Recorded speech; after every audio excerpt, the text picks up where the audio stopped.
Welcome to The Explainer. Today, we are diving into the really powerful and honestly challenging ideas of the Argentine philosopher Enrique Dussel. He's a thinker who forces us to completely rethink the very foundations of modern thought and power. To really get what Dussel is about, we can't just start with some academic definition. We have to start right here, with this feeling. This is the lament of Martin Fierro, a character crushed by the system. It's the cry of the oppressed. And for Dussel, this isn't just poetry. It's the raw data, the starting point for any philosophy that wants to be truly authentic. All right, so here's our game plan. We're going to start by understanding the system of domination that Dussel is taking on. Then we'll look at who gets hurt by it, and finally, explore his radical solution, a new what he calls barbaric philosophy. So, for Dussel, the central problem in our world isn't just about politics or economics. Nope, it goes much, much deeper. It's a philosophical problem, and it's rooted in how the dominant culture gets to define reality for everybody, and who gets left out of that picture. And that brings us to this absolutely crucial concept, the other. Now, the other isn't just someone who's a little different from you.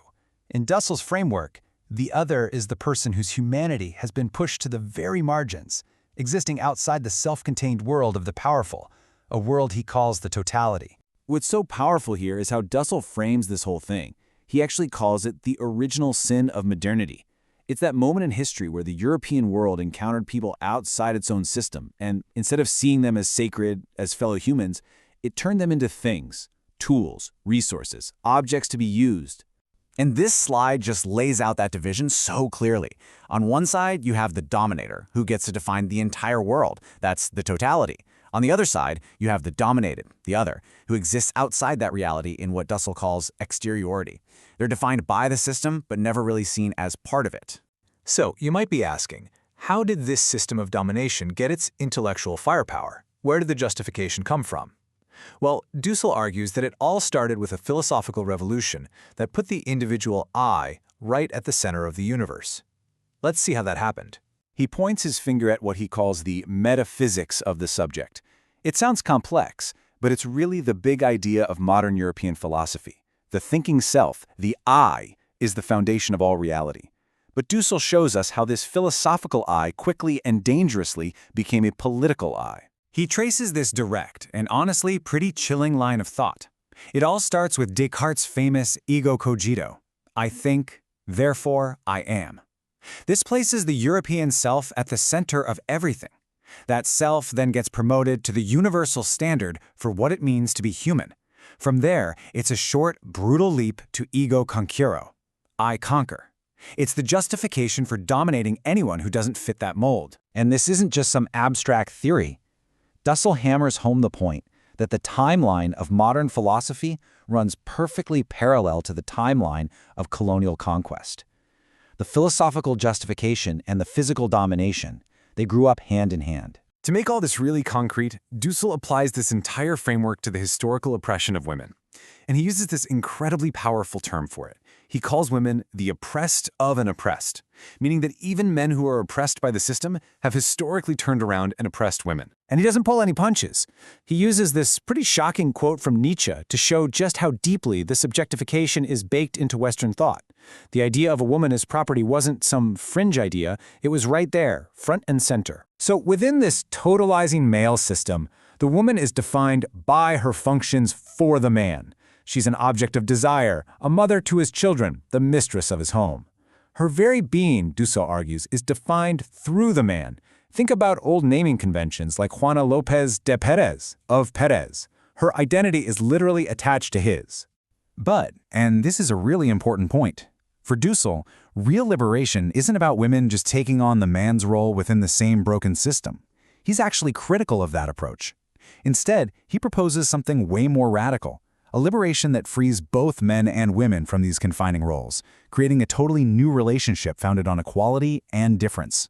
Okay, so we've seen the diagnosis, a totalizing system that objectifies the other. So, what's the cure? What's Dussel's path to liberation?